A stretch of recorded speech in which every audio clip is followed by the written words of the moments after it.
Ginhingadlan ang Hollywood actor nga si Chris Evans bilang sexiest man alive sang People magazine.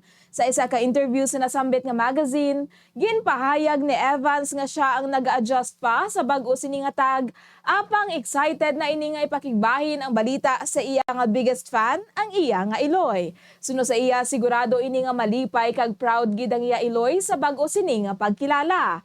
Aminado si Evans nga makabatsyag ini sang awkwardness kung siya ang pag-interviewon tuhoy diri kag iya ini ginakabig nga weird form of humble bragging.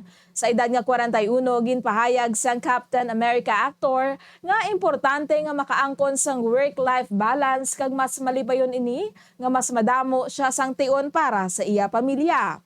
Si Evans ang una nga nagbida sa television series nga Opposite Sex sang 2000, apang siya ang mas nakilala bilang Steve Rogers o kon Captain America sa Marvel movie nga Avengers Endgame sang tuig 2019.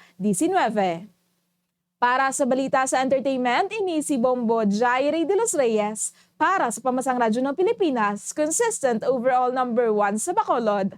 Basta Radyo, Bombo!